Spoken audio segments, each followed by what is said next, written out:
I didn't scream, I didn't throw the glass, I didn't make a scene like everyone probably expected me to. I just stood there, frozen in place, watching the woman I married kiss the man whose name was on every wall of the building we spent the last 12 years building. Our investors clapped, some chuckled, a few exchanged awkward glances and immediately looked away, but most didn't. Most just watched. Watched her pull away from him, laugh, then look directly at me with those cold, painted eyes I used to wake up next to every morning. Too bad our son turned out so pathetic. That's what she said, like a joke, like he wasn't the one thing in this world I'd die for. That's what cracked first, not the glass. My chest, something inside it, like a pipe snapping under pressure, but even then, I didn't let it show. I placed the drink gently on the bar, nodded to no one in particular, and walked out. No jacket, no goodbye, no looking back. Hey, real quick, if you've ever swallowed silence just to protect someone who didn't deserve it, hit like and subscribe. It tells the team to keep going. Thanks. Outside, the air was wet with that early summer heaviness, thick and unmoving. I walked past the line of ride shares, past a couple interns smoking under the awning, past a man throwing up in the hedges. I just kept walking. I could still hear the muffled bass from the speakers vibrating through the ground. Every step I took felt like it carried the weight of 10 years, of loyalty, of lies, of every time I made excuses for her behavior because I thought she was just under pressure. We were supposed to be the founders, partners. I handled the operations, the structure, the bleeding grind it takes to get a company from debt to Series B. She had the charm, the flair. She could walk into a room and convince any room of men they were lucky to be in her orbit. I used to admire it. Now I could barely stand to say her name. My phone buzzed once in my pocket. I didn't check it. I knew it was her, or maybe someone from the party trying to do damage control, but there was no repairing this, not what she said, not what she chose to say, not the look on our son's face when he eventually found out that his own mother humiliated him to entertain drunk executives. I had tried to shield him from so much. I had no idea I'd have to shield him from her. I didn't go home that night.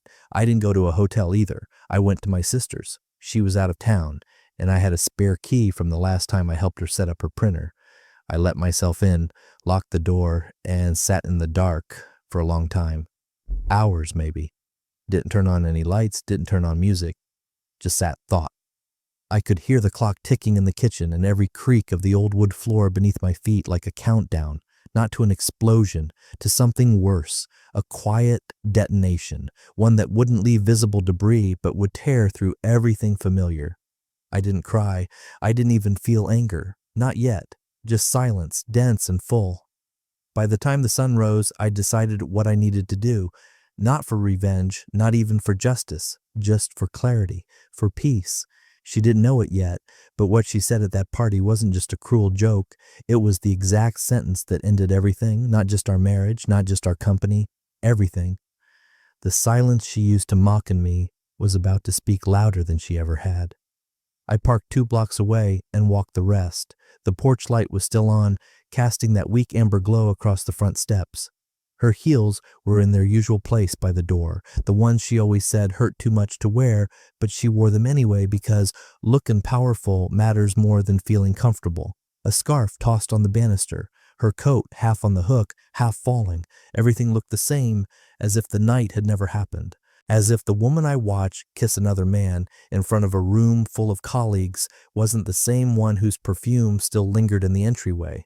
I didn't slam the door, didn't flip a switch, just slipped inside and let the quiet press in around me like a second skin. Our wedding photo still sat on the hallway table. I didn't look at it for long. The smiles in it felt like strangers wearing masks we used to call our faces.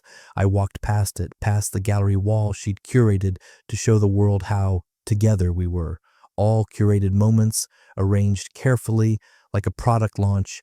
I walked through each room deliberately, not rushing, just scanning, assessing.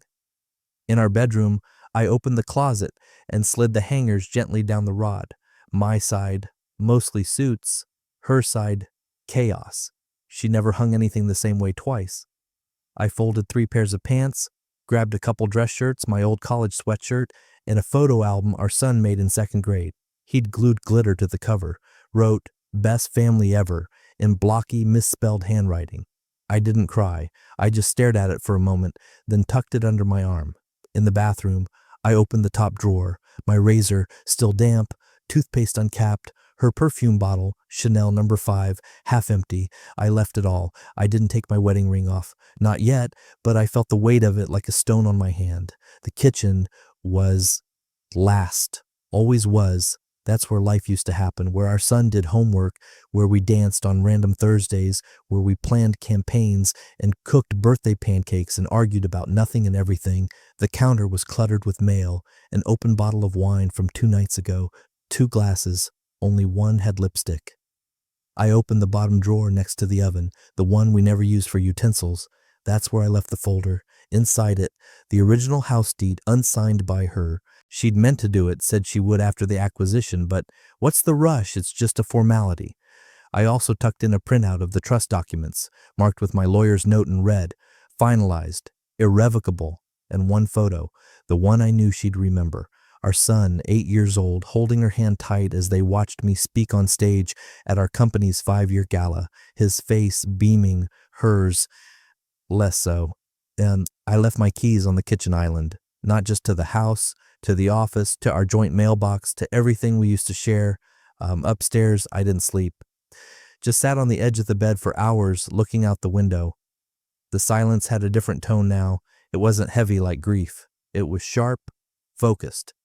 By 5:17 a.m., I heard her car pull into the driveway, but I was already gone.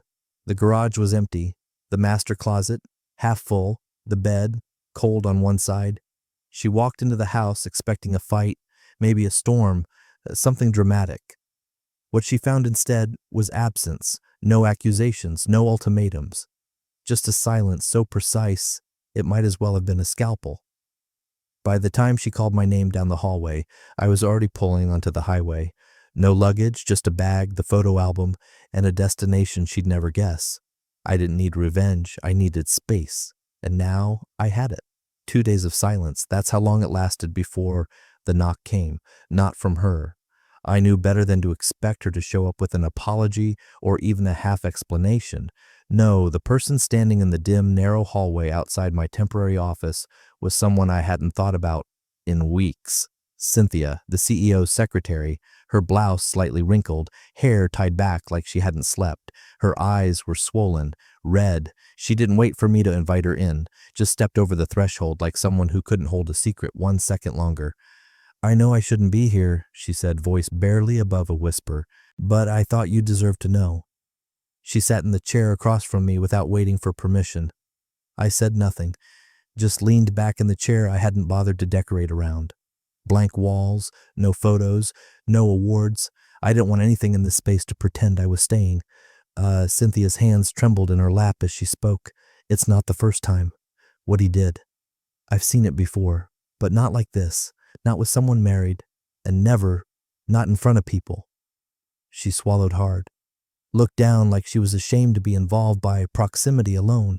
I watched her, not coldly, not cruelly, just still. There's a kind of silence that unsettles people more than rage ever could. I didn't offer comfort, didn't ask her to go on. I just let her talk until she ran out of words. Then came the line I didn't expect. "I didn't want your son to think you were weak." That made me sit forward slightly. Not much, just enough to let her feel the shift in the air. "Don't talk about my son," I said. Calm, even, not unkind, but final. She blinked, then nodded quickly, eyes filling again. I stood, walked to the door, held it open. "You've said enough." She hesitated in the doorway like she wanted to undo it all, like there was something noble about the truth she'd brought. But truth isn't noble when it comes late.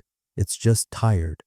I didn't watch her leave, just closed the door gently behind her, and then, locked it.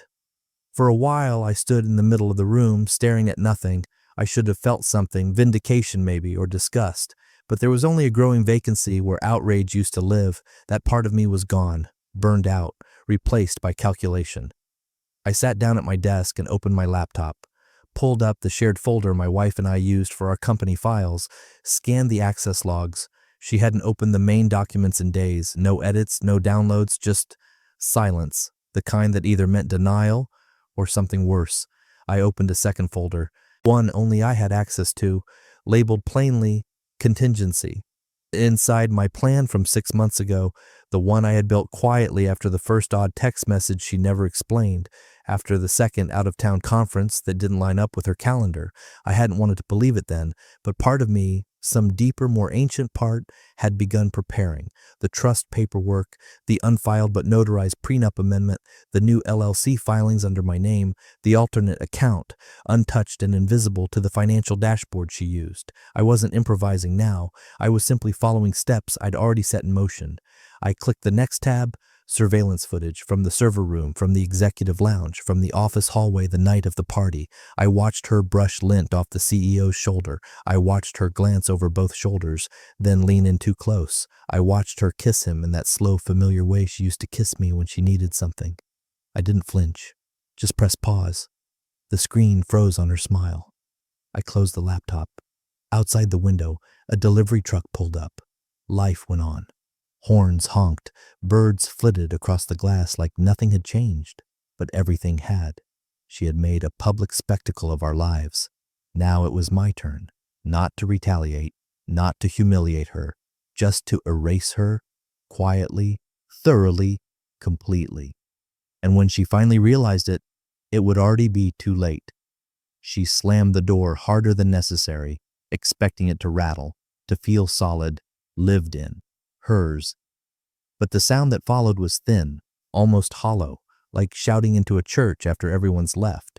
No keys on the counter, no shoes by the door, no jacket on the hook. The air didn't even carry that scent of coffee and wood polish she loved so much. Just quiet, the kind that settles between walls like dust after something breaks. She kicked off her heels, letting them land carelessly in the hallway. Called my name once, then again, louder. Nothing, not even the hum of the dryer or the muffled voice of the TV left on by habit. She climbed the stairs quickly, half annoyed, half hoping I was in the shower, maybe pretending all of this hadn't happened. But the bedroom was still. The closet door hung open, her side of it, untouched. Mine, half empty. No suits, no ties, just a few wire hangers and that old army duffel she used to hate because it didn't match the furniture. She spun in place like she could force the room to feel normal again. Then she noticed the wedding photo was gone from the nightstand. She stormed back downstairs, fury simmering into confusion. That's when she saw it. On the kitchen table, a single piece of paper folded once. She opened it. Contact your bank. That was it. No salutation, no sign-off, not even my handwriting, just typed like a receipt. She scoffed, tossed it aside, rolled her eyes. Whatever game I thought I was playing, she'd beat me at it. That's what she told herself. She even laughed out loud as she unlocked her phone and pulled up the banking app, then stopped laughing. Her credentials didn't work. She tried again. Reset password. Security questions. Nothing. She opened the trust fund account she always monitored, the one set up for future emergencies. Error. Frozen. She called the bank. They asked for verification, then transferred her to someone else. Then someone else. By the end of the call, she was sitting on the edge of the couch, clutching her phone like it might bite her. Her name, they said, wasn't on the account. But we set it up together, she argued. Ma'am, the rep replied, the trust was finalized under a single trustee. That trustee no longer authorizes your access. Her voice cracked. That doesn't make sense. The house. She dropped the phone, rushed to the drawer near the entryway, the one where we kept all our home paperwork. She rifled through folders, receipts, tax forms, until she found the deed packet. Flipped to the page with the signatures. Mine, not hers. A sticky note from years ago still clung to the edge of the form. Let's review this later, XX. But later never came. She had laughed it off, called it a formality, said, what's mine is yours anyway, right?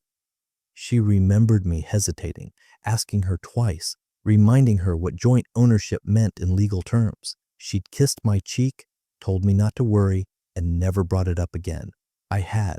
Once, she brushed it aside, said she'd get to it.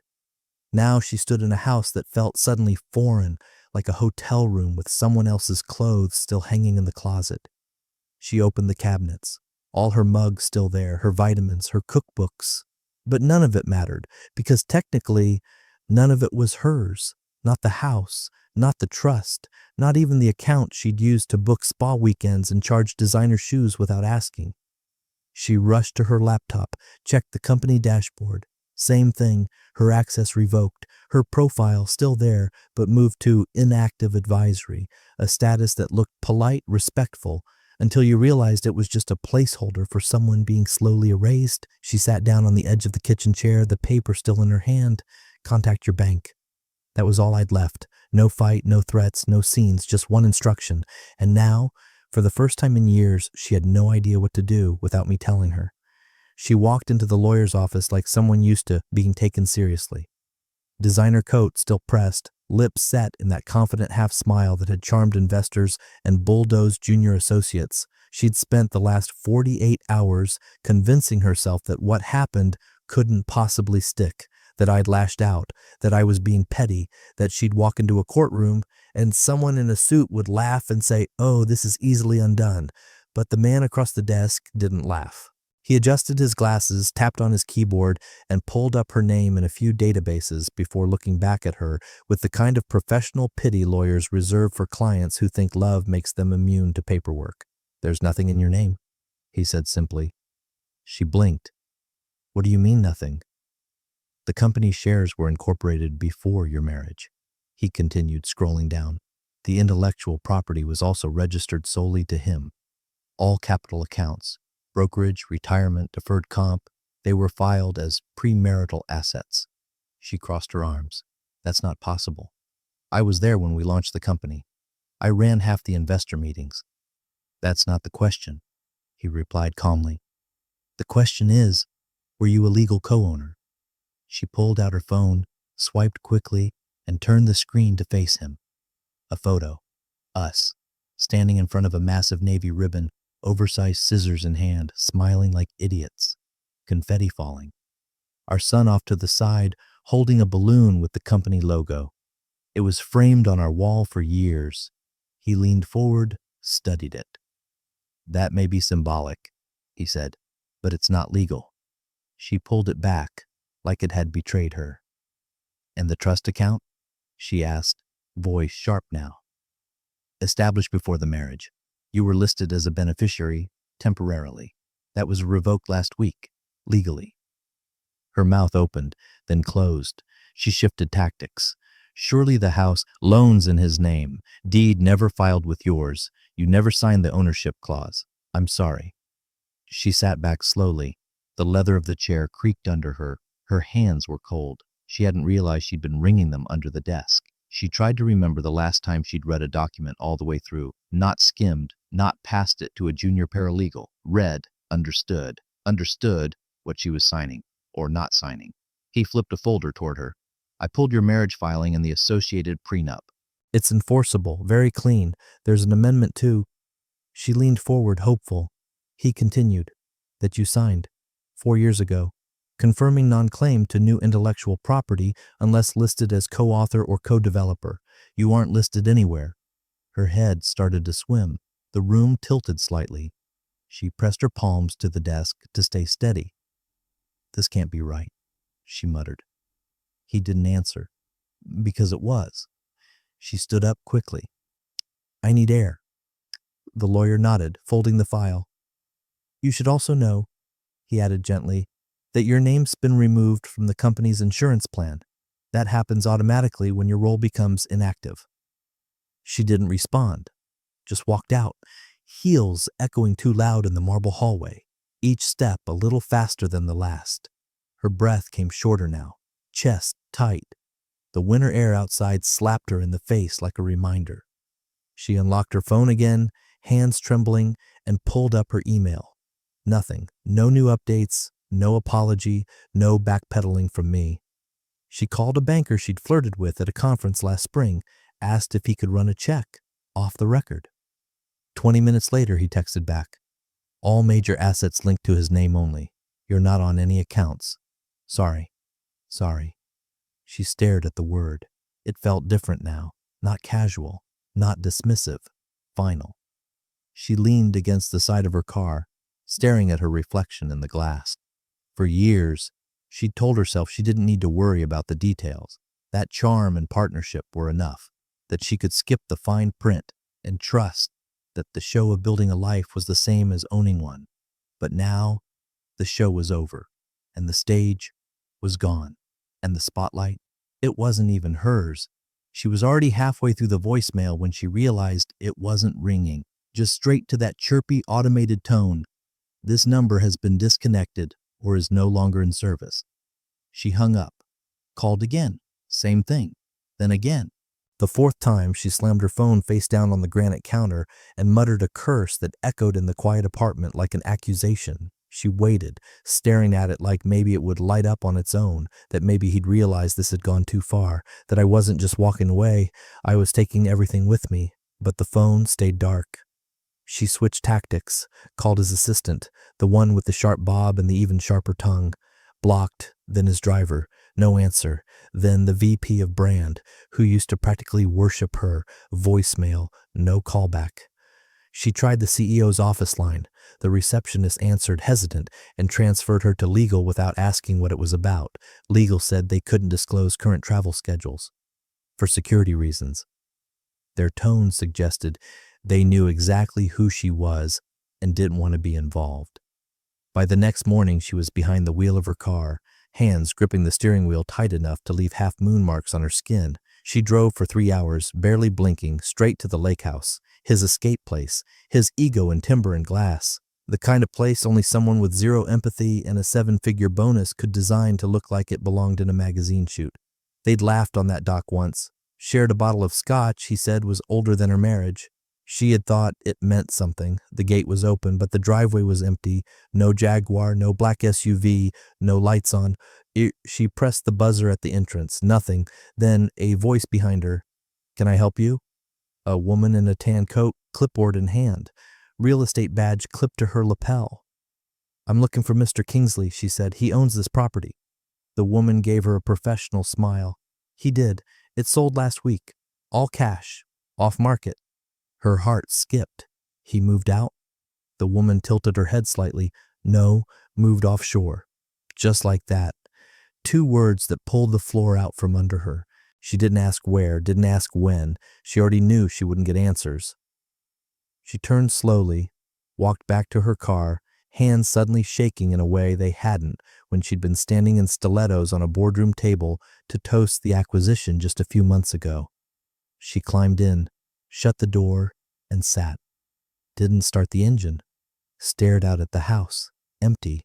Not just the building, the silence around it. Like a vacuum had sucked out everything she once felt safe in. The air didn't move, the wind didn't touch her. It was like standing in a photograph of something already lost. She opened her messages, scrolled back to the night of the party, the last text she'd sent him. "Don't leave me hanging, handsome. That was just the start." No reply. Not then, not now. She opened Instagram, searched his handle. Account deleted, then LinkedIn. Profile gone. She went to the company Slack. Deactivated. Even the email thread, the one he'd replied to constantly, was now labeled unassigned. She called her best friend from the office, the one who had clinked glasses with her, and called her the real boss. Straight to voicemail. She tried 3 others. 2 didn't answer. 1 hung up after a cold "hi," followed by silence. She sat back. Everyone who'd laughed with her that night, who had smiled and nodded when she made the joke about our son, who toasted the power couple at the top of the firm. They were silent now. No explanations, no loyalty, just distance. She had thought she was ascending, surrounded by people who would back her, protect her, shield her, but they weren't her peers. They were shadows. And now they'd all moved on, far, far away. While she stayed alone in the wreckage they helped her build, she wasn't looking for anything in particular, just something familiar to wrap herself in, a memory, an anchor, something to remind her that this house, though legally no longer hers, had once been full of warmth, of her version of meaning. So she opened the closet in the guest room, the one she always called junk overflow, and pulled down the battered blue keepsake box with the frayed ribbon. Old birthday cards, a matchbook from a jazz bar we visited on our 5th anniversary, a dried corsage from a black tie event we'd attended long before success made us forget how to dance. She sorted through them without much thought until she reached the photo. She paused, a printed 4 or 6, slightly curled at the edges. Me, our son, and the CEO, all three of us in front of the lodge fireplace at a company retreat. Her eyes locked on it. No, this wasn't possible because that retreat, she remembered it vividly. It had taken place in Colorado. 3 cabins, bonfires, late-night pitches over wine. It was the first year of the company. She had been there. She remembered the catered meals, the leather-bound agendas. But our son hadn't been born yet. She blinked, looked again. He looked maybe 8. His face unmistakable. Same sharp eyes, same unruly hair. And there he was, right between us, wearing one of those goofy branded hoodies from the retreat, my arm draped over his shoulder, the CEO's hand resting on his back, all three of us smiling. But she had never seen this photo. She turned it over. My handwriting, not scrawled, not rushed, careful, exact.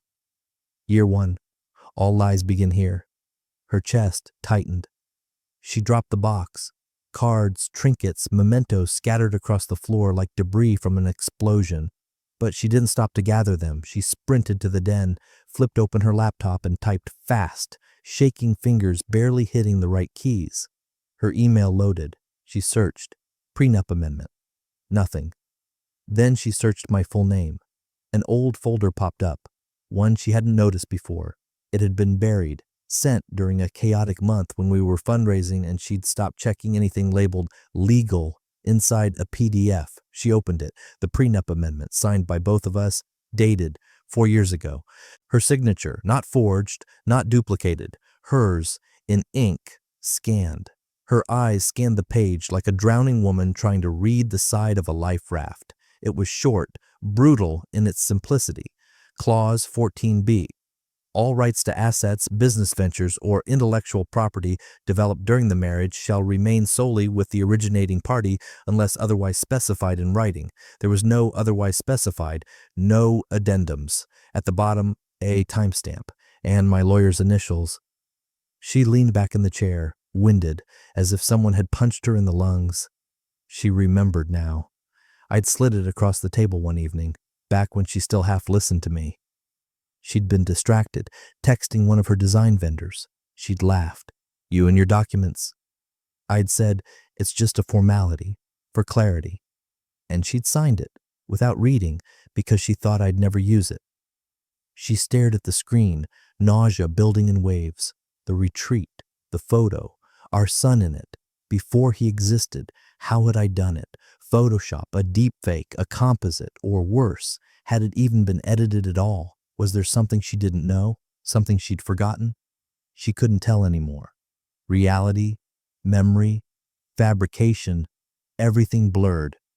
But what chilled her wasn't the photo. It was the fact that I'd planned this, quietly, years ago, that I hadn't just walked away after the party. I'd been walking slowly, patiently, since the moment I realized who she really was. The party wasn't the beginning of the end. It was just the final note. Everything before that was the overture, and she was just now hearing the melody. It started with a ping, just one. She was half asleep, curled on the couch, the TV playing some forgettable show in the background. Her phone lit up with a tag. Someone had posted a group photo and accidentally included her old handle, the one she hadn't updated since before the fallout, before the silence. She tapped it and froze. There I was, standing in the center of a long banquet table, dressed in a dark blazer she didn't recognize. Clean lines, confident shoulders, a look she hadn't seen on me since the first time we closed a 7-figure round. But it wasn't just the suit, it was the look on my face, peaceful. Behind me, a custom banner. Thank you for everything. A legacy in silence. It took her a second to register the caption. A surprise retirement dinner for the man who made it all possible. Here's to strength, grace, and letting your work speak louder than your pain. Her thumb hovered above the screen, almost afraid to scroll. But she did. One by one, the images loaded. Me and our son, side by side, laughing over dessert. A group of coworkers toasting. A framed photo of our early days with the caption, "He never shouted. He never needed to." No mention of her, not once. She searched the faces, people who used to text her for invites, who'd hang on her words during strategy meetings, who used to post about power couple goals. Now they posted only about me and silence. Under one photo, he walked away like a king. No drama, just class. Another, his wife embarrassed herself. He just rebuilt. She dropped the phone. It hit the rug with a dull thud, but the damage was already done. The world was moving on, not just without her, but in spite of her. People weren't angry anymore. They weren't gossiping. They were forgetting. She hadn't been cast as the villain. Worse, she had been edited out entirely. A friend texted her the link, trying to be subtle. "Did you see this?" She didn't reply.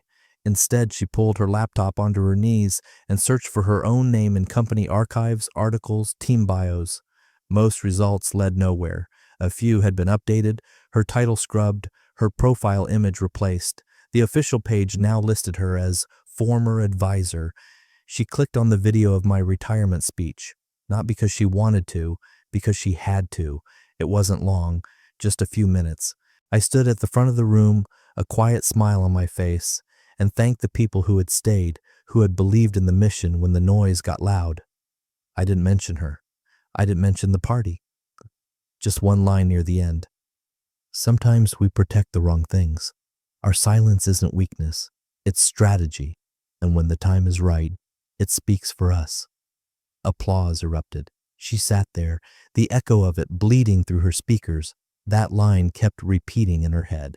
She used to be the story, the strategist, the one with the plans. Now she was nothing, no articles, no statements, no rebuttals. And the terrifying part, no one expected one. She was no longer in the narrative. And as the photos kept surfacing, candid smiles, glasses raised, people leaning into me with warmth, respect, affection, she felt a deeper chill than she ever had the night I walked out, because this wasn't revenge. This was replacement. She hadn't just lost me, she had lost the version of herself that only existed in proximity to me, and the silence she had once weaponized was now the chorus singing her out. She'd been sitting in her car for over an hour, hands clutching the steering wheel, watching the front of the building like a hunter waiting for movement in the brush. Every time someone walked out the glass doors, she sat up straight, heart stuttering, only to exhale when it wasn't me. She'd worn the coat I used to like, the soft one that made her look taller, more put together. Her hair was done. Light makeup, not too much. Just enough to say, "I'm trying." She didn't know exactly what she was going to say, only that she had to try. The sun was low by the time I emerged. No jacket, just shirt sleeves rolled up, phone in hand, walking toward my car like the world was finally quiet enough to breathe in. She jumped out of hers the moment I hit the sidewalk. "Hey, can we talk?" I didn't flinch, just looked at her, eyes steady, unreadable. She moved in front of my door before I could open it. Her voice was softer than I remembered, worn down. "I made a mistake," she whispered, like if she said it too loud, it would break her. I studied her for a beat. "No," I said evenly, "you made a choice." She swallowed hard. The corners of her mouth trembled. I wasn't thinking straight. Everything was moving so fast. The company, the attention, it got to me. But it didn't mean, "You kissed him," I said, not accusing, not bitter, just naming the fact. "You humiliated our son in front of strangers on purpose." She closed her eyes. A tear escaped. I didn't mean for it to happen like that, but it did. Her hands clenched. "You should have fought for us," she pleaded. "You should have said something, anything." I leaned slightly on the roof of the car. My voice didn't rise. "I fought for years. Every time I forgave something small. Every time I swallowed what I saw to keep the peace. Every time I told our son, 'She's just tired,' or 'She didn't mean it.' That was me fighting." She was crying now, but not loud.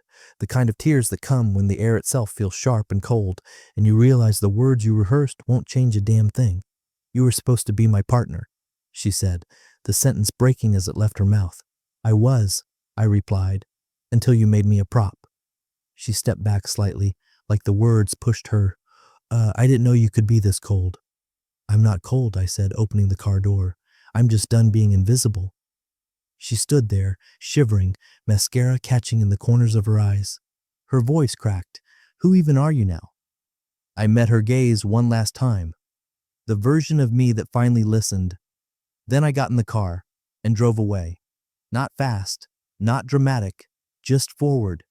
She didn't chase me, didn't scream, didn't fall to the pavement like a movie scene. She just stood there in the growing dusk, the world closing in around her, realizing she hadn't lost a man. She'd lost the only witness who ever made her feel real. The knock on the door was soft, almost polite. She didn't check the peephole, just opened it, expecting maybe groceries or another package she forgot she ordered. Instead, a courier in a navy windbreaker handed her a plain white envelope. No logo, no sender, just her name, printed in sharp black ink. She signed without asking, closed the door slowly, turned the envelope over in her hands. No weight to it, nothing inside that would clink or rustle. Just a thin whisper of paper, like the kind they use for endings. She sat at the kitchen table, the same table where we'd once shared morning coffee, where our son used to do his math homework, legs swinging under the chair, too short for him, where she used to laugh too loud at her own stories, eyes scanning the room to make sure someone was always listening. Now the only sound was the refrigerator humming in the background. She opened it, one document, trust reassignment paperwork. The account that had once been earmarked for her, labeled long-term planning spouse, now listed a new beneficiary. The entire balance was being redirected to a nonprofit foundation for victims of domestic psychological abuse. At the bottom, a sticky note, yellow and perfectly square, affixed with careful hands.